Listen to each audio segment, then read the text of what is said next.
ये जितने भी आपके खिताब अभी हमने पढ़े हैं ना, इनसे हमको बहुत डर लगता है। ये आपने लेखक, आपने नेशनल न्यूज़पेपर, इंटरनेशनल न्यूज़पेपर, सब में आपने काम किया हुआ है। इसलिए आज जो भी हो, यहाँ जो पर भी हो, जैसे भी बीते आपका समय यहाँ पर, हमारे मुंह से कुछ अनाप शनाप अगर निकल जाए, हाँ जी। उसको लिखिएगा मत। और ना ही उसको क्या बोलते हैं, वो सोशल मीडिया में वो मत डालिएगा। तो अलग अलग तरह की कहानियां बनती हैं आजकल, उसकी बहुत चर्चा करेंगे अभी हम आपके साथ। तो ये जो शब्द है ना, इन्फ्लुएंसर, तो अब हम आपके मुंह से सुनना चाहते हैं कि इन्फ्लुएंसर होता कौन है। सर मैं अपनी जर्नी डिस्क्राइब कर सकती हूँ इन्फ्लुएंसर बनने में।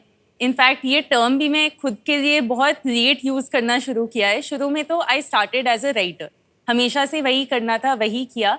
मैंने जैसे जैसे राइटिंग शुरू करी न्यूज़पेपर्स, मैगजीन्स में, मुझे रियलाइज़ हुआ कि काफ़ी जो ऑडियंस होती है वो आपकी राइटिंग ऑनलाइन ही ढूंढ के पढ़ती है। एल्गोरिदम से उनकी फीड में आ जाता है, किसी ने शेयर किया, उन्होंने देख लिया। तो अगर आपकी ऑडियंस ही ऑनलाइन है, मुझे लगता है आपकी रिस्पॉन्सिबिलिटी भी बनती है कि आप उन्हें वहाँ मिले जहाँ वो हैं। तो मैंने भी अपनी राइटिंग ऑनलाइन पोस्ट करना शुरू किया और ग्रेजुअली वीडियोस भी बनाने शुरू किए, थोड़े ओपिनियंस अपने देने शुरू किए। मुझे लगता है लोगों को अच्छा लगा, तो मेरी फॉलोइंग धीरे धीरे बढ़ती रही। आज मेरी तकरीबन 70,000 की फॉलोइंग है अक्रॉस प्लेटफॉर्म्स। और सर इन्फ्लुएंस तो पता नहीं मैं कितना कर पा भी रही हूँ लोगों को, लेकिन मुझे लगता है मैं कुछ आइडियाज़ डाल पाती हूँ उनके हेड में जो मेरे को इम्पोर्टेंट आइडियाज़ लगते हैं, और मैं अपना इन्फ्लुएंस वहाँ तक मानती हूँ, और मुझे लगता है वो एक वैल्यूबल चीज़ है। तो किस तरह की विचार आप डालती हैं उनके दिमाग में। सर मेरी राइटिंग और content mostly pop culture, internet and social media और जेनजी का इनके साथ क्या रिलेशनशिप है वो एक्सप्लोर करते हैं। ये पॉप कल्चर क्या होता है, गाना होना।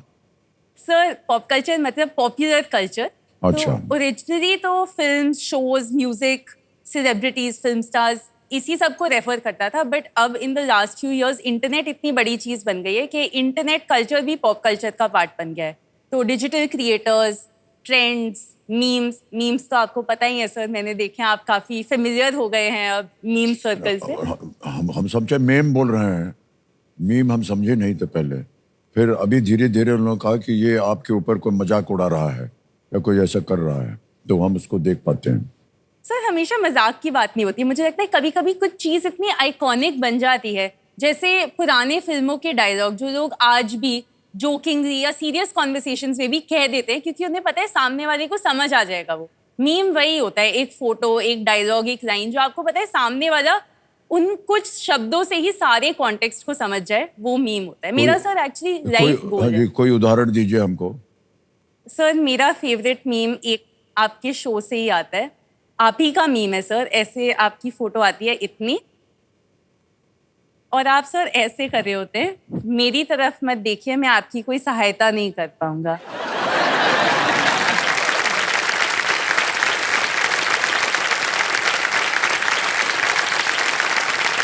सर आपका ये शायद फेमस डायलॉग है, मैंने देखा ही है कई बार, आप इस शो पे भी कहते हैं। तो ये बहुत अच्छा एक रिएक्शन मीम बन गया। कोई भी आपको मैसेज करे, can you do me a favour, मेरी तरफ मत देखिए, like can you send me some money, can you help me with homework, बहुत यूजफुल लगता है। यही मीम होता है सर। और आप तो sir you are in the world of memes greatly सो।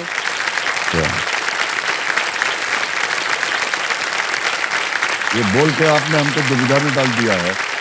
अब हमको बहुत सोच समझ करके यहाँ पर अपने आकार को बदलना पड़ेगा, नहीं तो न जाने कौन क्या इसमें। सर अच्छी बात होती है मीम बनना, मुझे लगता है। एक मेरा तो लाइफ गोल है, मुझे भी मीम बनना है सर, राइटर भी बन गए। अरे कुछ और छप गया। सर ये मेरे राइटिंग के कुछ एग्जांपल्स हैं एक्चुअली। हाँ, वही हम मीम्स आपसे तो पूछने जा रहे थे कि ये जो आर्टिकल्स हैं आपके, उनका विषय क्या होता है। सर तो मैंने पॉप कल्चर के रेल में जैसे काफ़ी चीज़ों के बारे में लिखा हुआ है। आजकल एक चीज़ जो काफ़ी ट्रेंड कर रही है वो है कॉन्सर्ट्स। मेरे काफ़ी दोस्त जो हैं वो लंबे लंबे इतने टाइम लाइंस में खड़े रहते हैं, ऑनलाइन लाइंस जो होती है टिकट्स बुक करने के लिए। कोल्ड प्ले का कॉन्सर्ट हो रहा है, दिलजीत दोसांझ का सोल्ड आउट कॉन्सर्ट टूर चल रहा है सर। सर फन होते हैं, मतलब लोगों को आजकल लाइव म्यूजिक काफ़ी इन लग रहा है। Young people specially, they want to go out, पैसे स्पेंड करते हैं इन चीज़ों पे काफ़ी। एक और चीज़ जो आजकल काफ़ी ट्रेंड करी है वो है मूवीज़ की री रिलीजेस। काफी चर्चा इस बात पे चल रही है कि जो पुरानी मूवीज री रिलीज होती है, they make more money than some new films that are coming out. In fact sir, आपकी ये मूवी अभी रिसेंटली री रिलीज हुई थी, दीवार. इतने सालों बाद भी सर फुल हाउसफुल थिएटर्स, सीटियां बज रही हैं स्क्रीन पे. और सर एक चीज मैं एक्चुअली पॉइंट आउट करना चाहूंगी, 80% of the people who went to see Deewaar re release में वो यंग पीपल, जो पहले नहीं देख पाए थे अब एक्सपीरियंस करना चाह रहे हैं. मुझे बहुत अच्छा लगता है. री रिलीजिंग एक मेरा फेवरेट ट्रेंड है सर, बिकॉज आई थिंक वो एक तो हाईलाइट करता है कि यंग लोग क्या चाहते हैं, और ये भी पॉइंट आउट करता है शायद क्या कमियां चल रही हैं आजकल के कल्चरल प्रोडक्शन में. एंड सर, आप तो हमेशा से इतने iconic part of pop culture भी रहे हैं. आप भी पॉप कल्चर हैं for the last 25 years KBC के साथ, उससे पहले इतने साल मूवीज के साथ. इट इज रेयर कि पॉपुलैरिटी भी इतनी लंबी चले, और आपने सर ये जो एवरग्रीन पॉपुलैरिटी का एग्जाम्पल सेट किया है, I think you are one of the most iconic parts of pop culture. अपने आर्टिकल्स में मैं आपकी मूवीज के एग्जाम्पल्स देती हूँ, केबीसी का एग्जाम्पल देती हूँ, आपके एड कैंपेन्स का गवर्नमेंट के साथ उनका एग्जाम्पल देती हूँ sir. Iconic on all fronts. No word. आप लोगों ने देखा होगा कि जब से इन्होंने बोलना शुरू किया हम एकदम चुपचाप बैठे हैं. नीम बन जाएगा, न जाने क्या होगा, और क्या है, तब से ये हमारी केवल तारीफ ही करती जा रही है, जिसका हम पर बिल्कुल विश्वास नहीं हो रहा है. तो देवी जी, आपसे मिल करके हमें बड़ी प्रसन्नता हुई. ऐसा मन कर रहा है कि बस आपको छूट दे दें, आप बोलते जाइए, हूटर बज जाएगा, फिर घर चले जाएंगे, और क्या.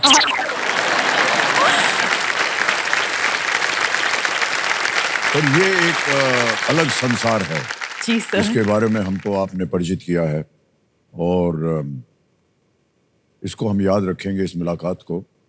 और अब हमें बहुत डर लग रहा है कि आगे चलकर, अभी आपने इतना कह दिया है, आगे चल करके क्या क्या होगा, ये थोड़ा सा डर है हमें. लेकिन मुझे लगता है कि ज्ञान की ही बातें होगी. लेखिका के रूप में आप बहुत सारा ज्ञान हमको देंगी, और हमको चाहिए भी होगा, क्योंकि बहुत सी ऐसी चीज़ें जो अभी आपने कही है ना, उसका हमको बिल्कुल पता नहीं है, तो हम जानना चाहेंगे ताकि हम एक और बेहतर इंसान बन सकें. ठीक है नीम.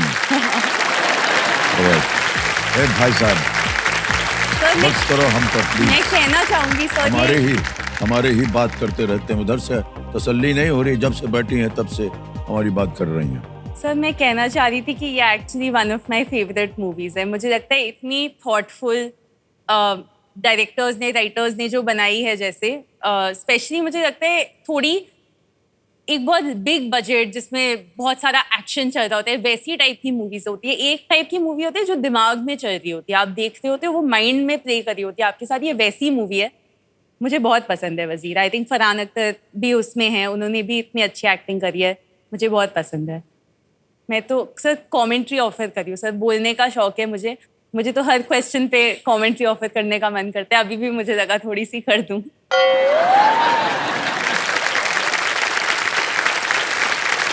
और कुछ बोलना है आपको? नहीं सर, हम खेल सकते हो गया हैं. इतना, ठीक है. हे भगवान, बचा लेना मुझे आज प्लीज. ऐसा हो सकता है आप कुछ स्टोरी डालना चाहें जो आप नहीं चाहते कि सारी पब्लिक देखे, तो आप ऐसा कर सकते हैं, आप अपने कुछ फॉलोअर्स को ये क्लोज फ्रेंड्स लिस्ट में डाल दें, और आप जो पोस्ट करें वो सिर्फ उन्हीं फॉलोअर्स तक जाए और कोई नहीं देख पाता. तो एक सीक्रेट इन ग्रुप बन जाता है आपका अपने फॉलोअर्स में भी. क्लोज फ्रेंड्स होते हैं, क्लोज फ्रेंड्स होते हैं, तो ये आप बना सकते हैं. पर ऐसा है रिया जी, हाँ जी. हमको बताया गया है कि जो कुछ भी कहीं आपने छाप दिया, लिख दिया, बोल दिया, हाँ जी वो कहीं भी मिटता नहीं है.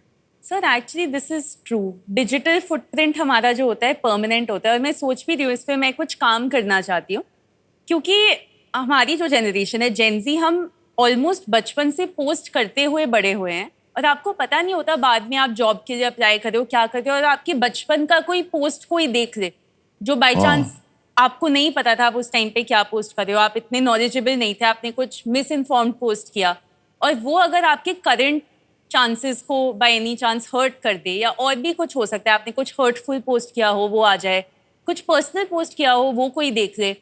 तो ये चीज़ मुझे लगता है अगले कुछ सालों में एक थीम बनने वाली है कि जो मेरा प्रीवियस डिजिटल फुटप्रिंट था वो अब मुझे कैसे अफेक्ट करने लगा है. ये आपने वैलिड पॉइंट रेज किया है sir, it's going to be a cause of वो बोलते हैं कहीं पर एक बहुत बड़ा डेटा बैंक है, जो कुछ भी आप बोल रहे हैं, सुन रहे हैं, लिख रहे हैं, वो सब वहां जा रहा है। हाँ जी। वो सब कहीं मिटता नहीं है, भले आप डिलीट दबा दीजिए। सर आप थोड़ा मालूम था सा आपको?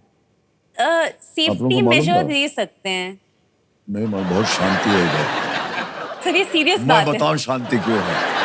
सब सोचने लगे, अबे यार क्या लिखा था हमने क्या मतलब